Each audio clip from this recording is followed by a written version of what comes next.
เนาะมื้อนี้บ่ได้ออกไปล่ามื้อนี้นะพอดีมีสายรายงานนั่นตัวเล่นเนาะมันมาเที่ยวให้เที่ยวหยังเลยจูน้องเขาเจ้าเห็นแต่มันเล่นขึ้นไปไม่ตัวเล่น3ตัวเล่นนำก้นกันใช่ไหมมันเล่นไล่ติดเชิงนี่กำลังย่างขึ้นไปหากระเจ้ามีเวลาแต่ชั่วโมงเดียวเนาะพอดีวางเรียกเขาว่าสีเอาใหญ่อยู่มีตัวใหญ่แน่มีตัวน้อยแน่มาคักขนาดมันมาอยู่กลางให้เป็นแปลงเลยยังได้ติดตามน้องกันเอาปืนลมมาวันนี้นะพอมันต้นไม้เอาสูงอยู่เราปืนลมยิงมันแต่บ่ได้เอาสโคปมามีแต่สิทาย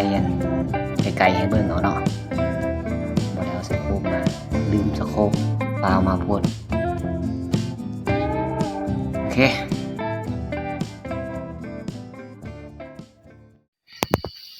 ตัวแลนอยู่เทิงนี้3ตัวเลย เดี๋ยวจะจัดการไปอยู่กองเลยอยู่กอง2 คน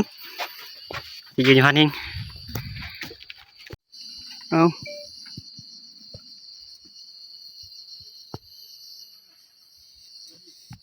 อุ้ยมือสั่นซ้าย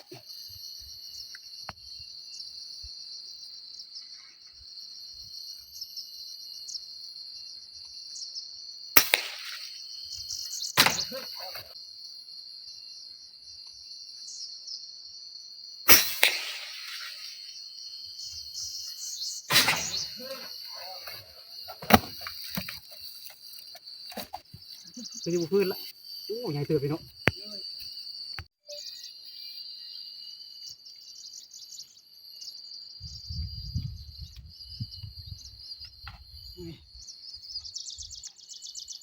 ทางถึงนู่น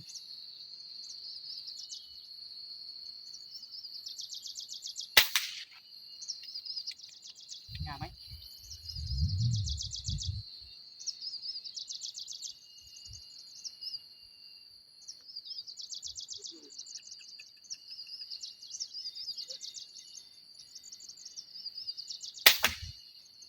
เดี๋ยวมือสั่นอยู่มือสั่น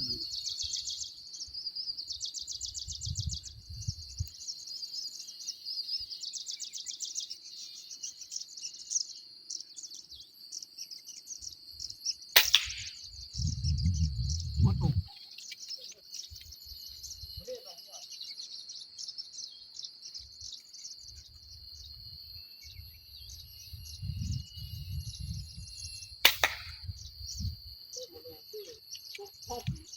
ตายแล้ว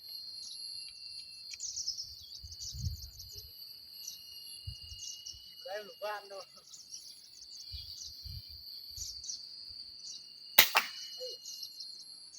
มันน่าเก็บยุ่นนะ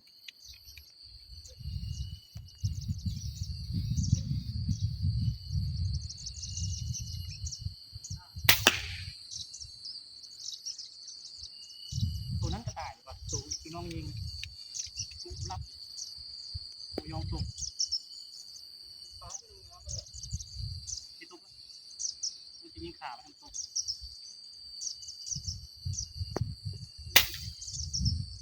เสียงเปียวลูกปืน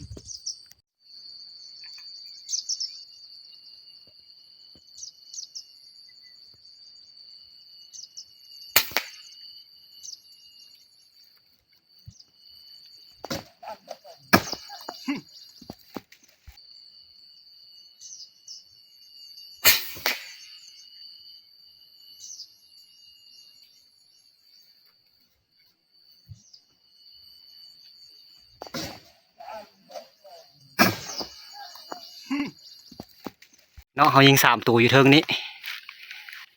มืดเกือบ10 บาทหัวยอมตกเนาะผลงานโอ้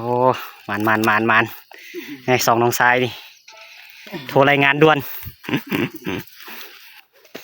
มีได้อยู่3 โลตัวนี้3 โลปลายตัวใหญ่อันนี้ก็2 โลปลายได้นี่โลปลาย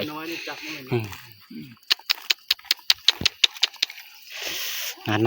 อยู่กู้นึงยังอย่างนี้เนี่ย หมดแล้วบ่ โอ้ยังเงี้ยลิ้นอยู่เท่าเด้อ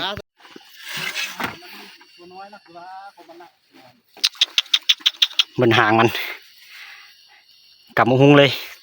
ยามแล้วตะไคร้อ่ะ ยามนี้ก็อยากย่อยอยู่สำได้อันอาทิตย์ก่อนกับเก็บพรแล้วมันรุ่นนี่แหละตัวใหญ่กว่านิดนึงหรือว่าสั่นน้อยกว่านิดนึงแล้วมันไข่30ปลายลูกน้อยนะ บางคิดละไข่หนังแดงอยู่ อันนี้น้อยสุดปูมืออยู่นะไข่น่ะ แดงหนังแดง อ๋อ ตัวนี้ตัวผู้บ้า ยัน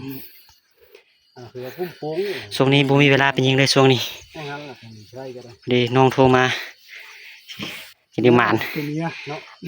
พุ่มโป่งตัวผู้ ย่างกลับแล้วบาดนี่เที่ยวไปเที่ยวมาเวลาชั่วโมงเดียวพอดีพักเรียกต้นสวยเข้าวก็ยังไม่ได้กิน2 คนโอเคสิกลับก้อนบาดนี่ให้เข้ามาก็เขาสวยกดติดตามให้ได้มีโอกาสจีไปล่ามาคอแลนด์ซองนี่คอแลนด์เริ่มสุกแล้วเจอกันใหม่คลิปต่อไป